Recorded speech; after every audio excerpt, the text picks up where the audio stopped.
some of the examples that you actually have witnessed. So you gone through all of those, and you're the one who's supposed to be careful. You're the one who's supposed to be careful when it comes to these type of things. Okay, so don't laugh on seeing my background. So I'm just trying to cover, yeah, for good pronunciation's sake. That's it. Yeah. So how many of you are going to say a heavy meal or a bulky meal or a quick meal? So if you are actually going for a bulky meal, absolutely you're going to make a mistake. Quick meal is okay, right? So sometimes we have a heavy meal. So can be used these two things according to that kind of no, context. Okay, right. Let's see the next one. Uh, do an offense, commit an offense, or make an offense. So which one you are going for? How many of you are going with make an offense? How many of you are going with a commit an offense? How many of you are going with a do an offense? So make sure what actually sounds right, we have to pick that up. So we are not supposed to use any other word, right? Yeah, what you said is absolutely right. So next, give a compliment, make a compliment, and pay a compliment.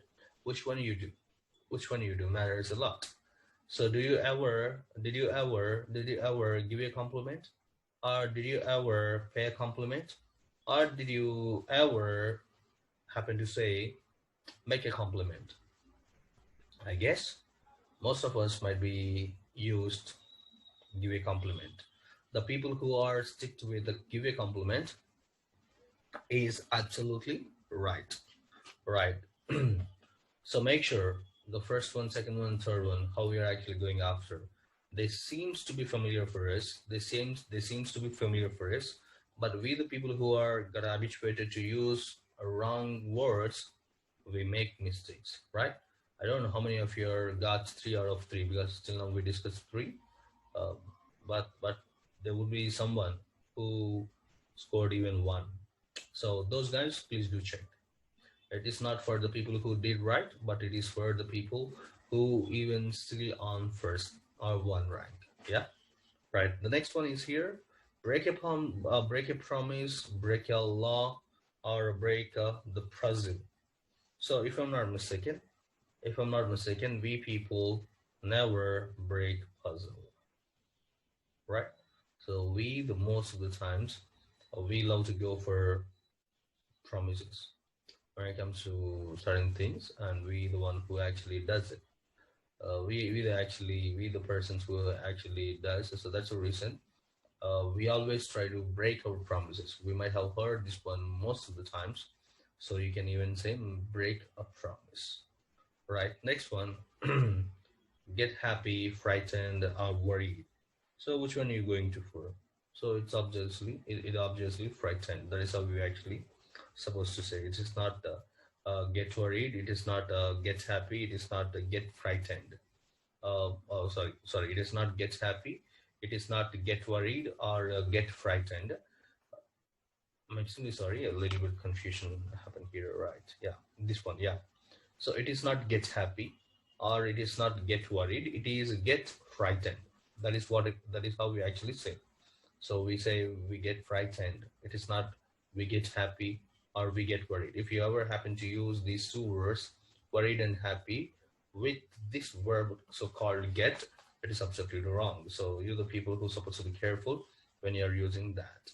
Yeah, are we good? So here it is quick meal or heavy meal. Sometimes we say, and we say uh, we give a compliment and we break the promise and get frightened, right? Yeah. Yeah, here a draw a conclusion or over such reference or conclusion, draw a reference or draw a comparison. Draw a conclusion, draw a reference, or draw a comparison. So how many of you are going with the first one, draw a conclusion? We never ever draw a conclusion, we never ever draw a reference, but we draw a comparison. We go for comparisons. So make sure what we are actually doing. Yeah. So accordingly we the one who's supposed to set the things right. So because most of the times on seeing the things are as some of the words, they seems to be pronounced same, and we think or we assume that uh, even these words actually sounding me good, but you're not the one who are supposed to fix yourself list like that. Yeah. So we have to go, well, which one actually is pronounced appropriately. Next one, pack of horses, pack of wolves, and a pack of elephants. Right, I'll tell you what actually the exact words which can be used for uh, the the other two. I guess we never ever say a pack of horses. We never say a pack of elephants, right? I'll tell you when at the time of class when we are actually dealing with this topic. I definitely tell you what a group of horses are called, and horses are actually called, and what we actually call a group of elephants. Um, so let's see at the time of the class, and right now, it we supposed to say, or we say a pack of wolves. That is how we actually say. And I want to remember this statement, if I'm not mistaken. If you're a good film watcher, this phrase actually used in the film called Fast and Furious Series 5. In the fifth series, it is actually used when these people try to rob the what do you call the steal cars. The people try to steal all the cars. So that time a character says that, guys, you got a pack of wolves. That is how he actually says. And see, on seeing certain things, we actually say pack of wolves, right? So next, wave frantically, wave widely, and wave furiously. So we actually say wave frantically. We never say wave widely and wave furiously. I guess you might be knowing the difference between frantical, waving frantically, waving widely, and waving furiously. So furiously is completely different than frantically. So we have to understand the difference over here. So otherwise, we're going to face a big problem. So frantically is completely different than furiously. Next, greatly decorated, richly decorated, and elaborately decorated. Which one you actually go? So sometimes when we go for functions or some parties, on seeing the decoration, so we get impressed. Maybe sometimes we may fall in love and we love to take pictures before to that. So that time, so which kind of words so that you have to use? So are you going to say richly decorated? Are you going to say greatly decorated? Are you going to say elaborately decorated? So if you are saying elaborately decorated, you are absolutely wrong. We never ever say elaborately decorated. Nothing is there. And if you are going for richly decorated, then greatly decorated is, we appreciate your answer because we say richly decorated. It is not greatly decorated. It is not even elaborately decorated. So make sure of that one. Yeah. Next, fully booked, fully prepared, and fully wise. So which one are you going for? Fully booked and fully prepared and fully wise. We never ever say fully booked, or we never even say fully wise. We say fully prepared. So when we're going for the examinations, we normally use this one. He fully prepared for the examination. So we never ever say fully booked. We never ever say fully uh, and let's see one more example. So here we have seen this exercise, and I just gave the options here. So now we're going to see in a sentence. Let's see how they are actually going. So my grandfather was a dash smoker, so few people were surprised when he died of oral cancer. So how are you going to say my grandfather was a serial smoker? Or you're going to say my grandfather was a heavy smoker? Are you going to say my grandfather was a big smoker? So we the people who are supposed to be make sure which one we are actually using up. So we say my grandfather was a heavy smoker. So that's the reason he write out something. So we the people when we are actually opting for the words, the words are supposed to be very careful because when it comes to these collocations, the words supposed to go together. Got it? Right. She was a devoted wife who loved her husband more than anything else in the whole universe. Are you going to say she was a sincere wife who loved her husband more than anything else in the whole universe? Or she was an intelligent wife who loved her husband more than anything else in the all universe, and we can see our mothers, or most of our mothers or sisters, our siblings, some of them are actually, worship their wife, their husbands, as if they are gods. So that is secondary. So everybody has their own beliefs. So, well, which one you're going to say? So you're going to say she was a devoted wife, or you're going to say she was a sincere wife, or you're going to say intelligent wife? So which one are you going for? Yeah, absolutely wrong if you're going for she was an intelligent wife who loved her husband, because we are not going to use that intelligent word or here in this sentence. So that's the reason. That is why I've been telling you to be careful. That is why I've been telling you to be careful when it comes to these sort of words. Yeah. So we don't even say sincere wife. We don't even say sincere wife, because we the people who are supposed to be careful when we are using these words. So obviously, what's the answer here? Devoted wife. She was a devoted wife. So she's the one who actually devotes herself to her husband. So that's the reason she is no loving anybody, anything else in the whole universe. So that's the reason. So we the people who supposed to make sure what we are actually talking about. And as you're seeing here, the first example, my grandfather was not a serial smoker. He's not even a big smoker. He is a heavy smoker. That is how we have to go after. And just like in the second sentence too, we don't say she was an intelligent wife. We don't even say she was a sincere wife, but we should say she was a devoted wife. That is how it has to be, right? And next one is here. I always avoid his company because he is crashing blah, or a crashing nuisance, or a crashing guy. Which one do you actually go for? Yeah, if you want me to give the time to you, and you just, I'm ready to give. Uh, just make sure. Just make sure which one you need to be used. So, are you going to say that he is a crashing bore? Or are you going to say he is a crashing nuisance? Or are you going to say he is a crashing guy? Which one are you going for? So let me know. Yeah, yeah. How many of you uh, uh, opted for nuisance? Okay. How many of you are opted for guy? Right. First thing is here, if I'm not mistaken, most of you might not be aware of the meaning of this word, what do you call? Mm, um, bore. Bore means a person who actually talks uninterestingly, or who behave, who whose behavior is dull. So whose behavior is dull. So that is what actually the word bore means. So which one are you going for then? I always avoid his company because he is a crashing ball, or he is a crashing nuisance, or a crashing guy. Yeah, the people who are opting the third one, a crashing guy, you make it as wrong, because we don't say crashing guy. We don't say, yeah.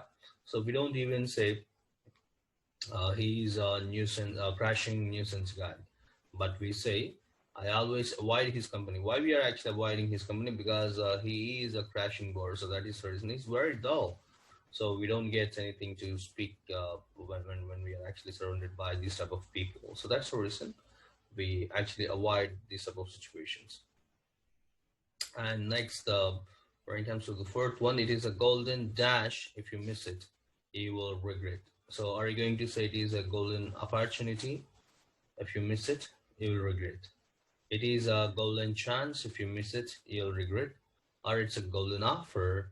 Which one you are going for? So we the one who's supposed to be careful when we are actually choosing them. Yeah, well, which one you are actually going after? So it is a golden chance if you miss it, or if you, which one you are going for? If I'm not mistaken, most of us are going for the first and the last one. So we have to be very careful when you're choosing those things. Yeah, we don't say it is a golden chance. If you miss it, you'll regret. Now we don't even say it is a golden offer. If you miss it, you'll regret. Now it is a golden opportunity. That is how it has to be. The sentence is supposed to go. Golden opportunity. Okay. So we the people suppose sometimes need to avoid certain things just like that. So we don't say golden chance or golden offer. but we say golden opportunity. And that is how it has to be. And next, she seemed quite interested in buying that house, but at the last moment she changed dash. She changed her mind, she changed her thoughts, and what she changed her offer.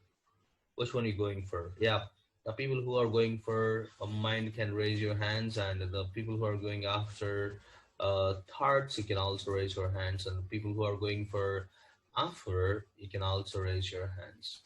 Right then. So the people who are opting for the second one, thoughts, she changed her thoughts.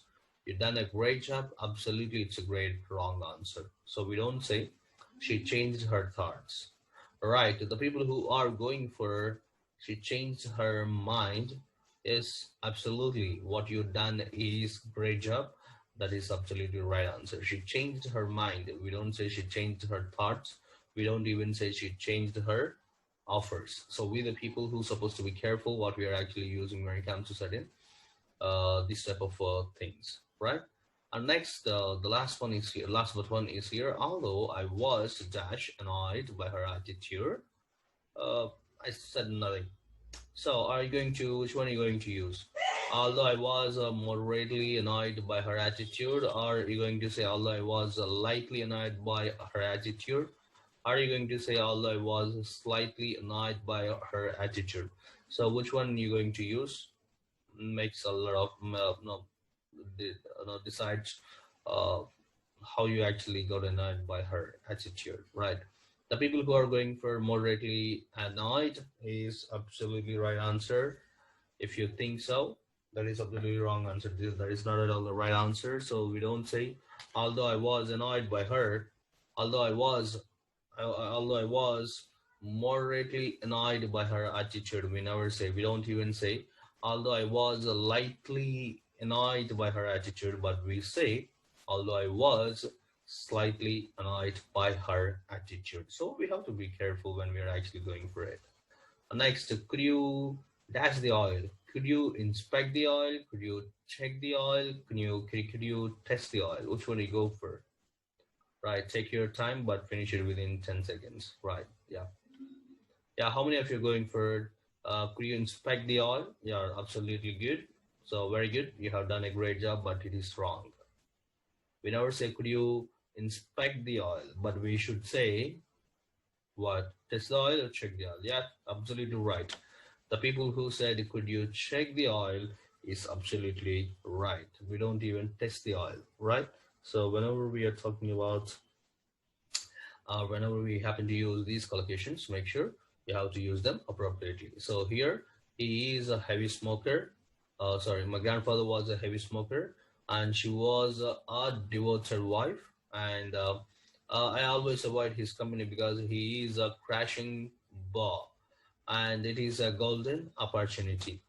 And next, she changed her mind, and although I was slightly annoyed by her attitude, could you please or could you check the oil? So this is how we actually use these collocations.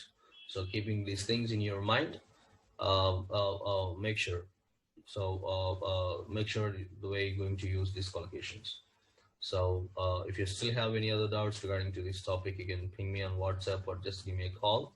Or else when the class is going on, you can raise your hand and ask me the doubts, and there itself I try to clarify your doubts, what are you actually carrying regarding to this topic. So till then, keep smiling. Thank you.